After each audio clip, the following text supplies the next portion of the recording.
Hello guys, welcome again to this channel. I hope you are doing well. I hope you are doing great. And this should be Easter, so happy Easter. And you all should subscribe to my channel. Don't just watch this video and go. Make sure you subscribe to my channel and make sure you share this video and make sure you like if you find it educative or educating. So in today's video, I'm going to be comparing pig farming and fish farming. That's catfish farming. This is agriculture. This is livestock farming. We are always trying to know which one, it's for us, because I might be doing poultry, you might do poultry and it will not work for you, but it works for me. So we're always trying to, see what will work best for us. So in this video, I'm going to be using 12 points to be differentiating between the two and comparing the two. So the first thing I will talk on is housing. Pig farming and poultry farming has similar housing, because there are some people who do their fish farming in pens, just like pig pens. They build them with blocks, like 4 feet height, sometimes 10 by 10 feet. Sorry, 10 by 10 feet. Yeah, the length and the width, the height will be like 4 feet. I've seen people who do that, but that's expensive. But that will also, make make you not to be spending much in terms of in fact it's expensive too. Running that kind of system is very, very expensive, because you are using cement, you are using block, to build it. Unlike the people who buy these fish ponds, fish ponds that were made from canopy materials. All these people that used to make canopies. The fish pond that was made from trampoline. Those ones, after some time they might spoil. But the one thing about these ones that they are made with bricks and cement is that they are always durable. They are more durable than the ones that are made from trampoline, and even the ones that are dug in the ground. There's some people that use earth pond. One thing about earth pond, I've tried that earth pond before. One thing about earth pond, that the more water you put into it, it keeps on sinking. And harvesting your fishes might be harder. So that's why these days people just prefer to go for the pens. And pens in fishes, pens for fishes and pens for pigs are almost the same thing, because that is the method I use at the fish farm. And that's also the same method I use for building pig pens. So I think the cost is almost at the same rates, depending on how many, the capacity of your farm. Maybe I might decide to be doing 1,000 fishes. All I just need is one pen. But in terms of doing 1,000 pens, doing pens for 1,000 pigs, you know how much it will cost. So in terms of housing, I think, in fact, it's not even I think, pigs require more. There is much more cost in building a pig house, in building a pig pen. So in terms of housing, you have to invest more. You have to put more money in pigs. Then for the feed, this is where my problem with fish farming comes in. The feeding is very, very expensive. There's a way that you be buying feed, and you might even get tired of it. But one thing about this pig farm, that pigs literally feed on. See, running a pig farm is expensive. It's expensive. Buying feed for pigs, because pigs eat a lot, is expensive. I'm not saying that fish farming is less expensive than pig farm, but all I'm just saying is that fish feed is expensive, and you have to keep on buying that feed for them to grow very well. Unless you want to use other substitutes, because I was once using substitutes like spoiled bread. Like when the fish have matured, I'll be throwing spoiled bread into their pond. They'll be eating. Yeah, that's what they eat, spoiled bread. And there was another thing I was using also that time. I forgot, but it was usually mostly spoiled bread. I'll throw it into the fish pond and they'll rush it and eat it. That's when they have grown more, like that, when they have grown. But when they are still at that little stage, it's best you give them their formulated feed, so they can be able to grow to the maximum size they need to grow. Now, feeding, you have to put in more money in feeding. for fishes. That's the simple truth about the matter. Because the amount of money I will use to feed 1,000 pieces of fishes, I know how much it's going to cost me. And these feeds are usually foreign feeds, because most people prefer to eat foreign feeds for their fishes. And you know how expensive all those things are. So that's it. In terms of fishing, in terms of feeding, I think there is more money to be spent on fishes than pigs. That's the simple truth about the matter. Now, medication.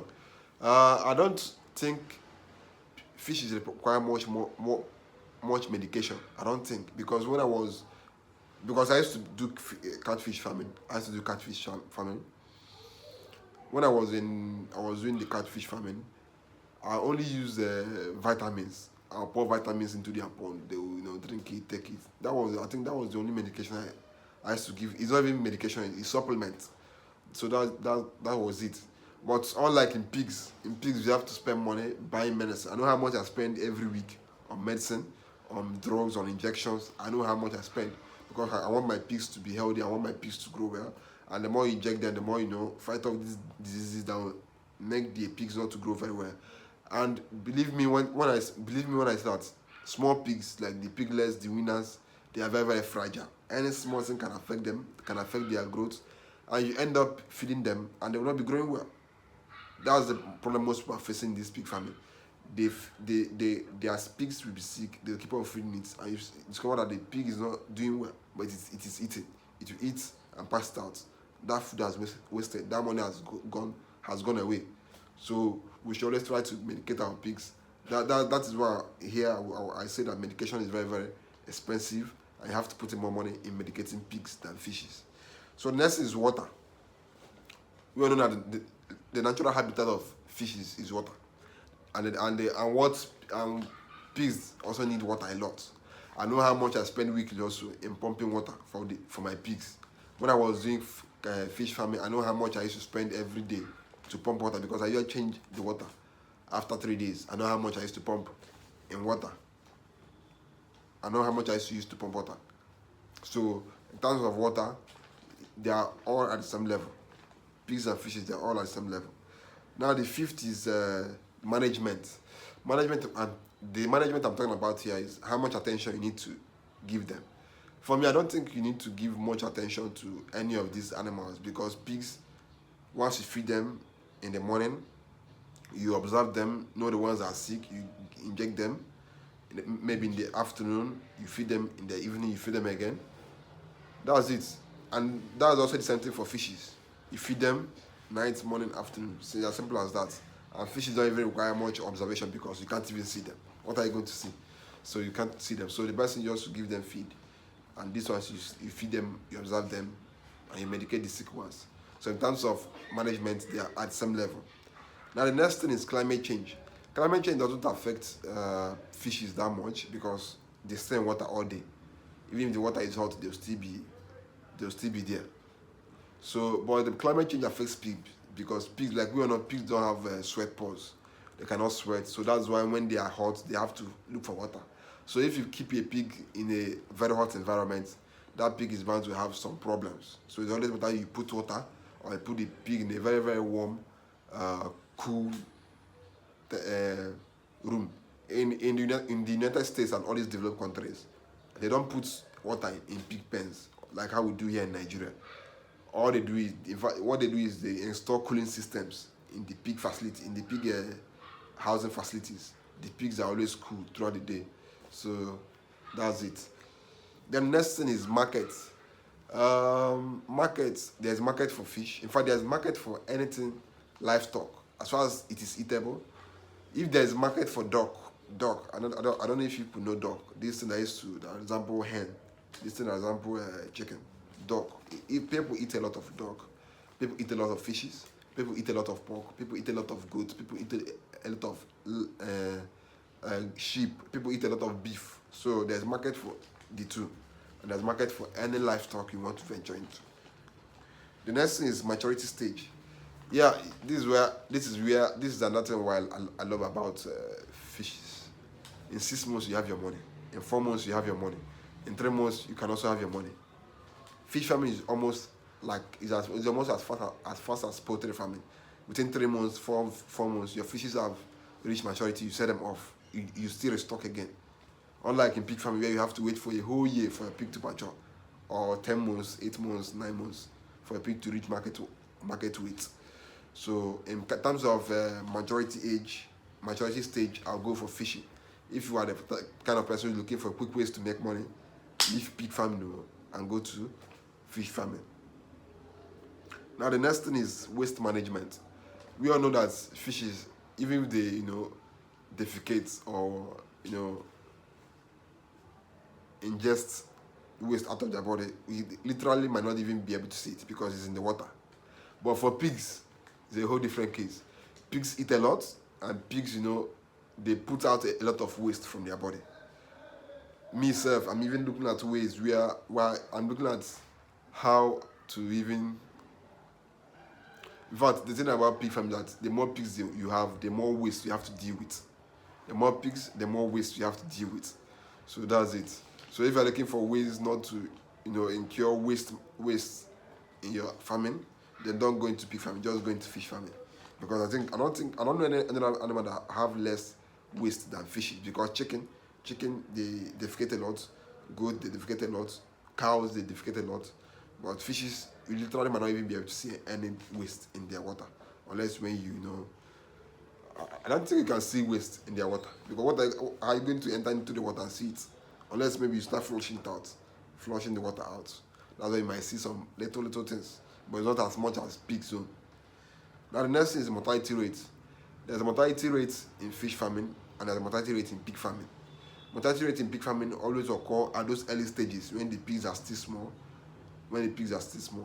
And in fish farming, there's also mortality because at some point you discover that there could be cannibalism. Yes, some fishes do eat other fishes, so that's why it's always advisable to sort them by size. Sort the fishes by size. So there is high mortality rates.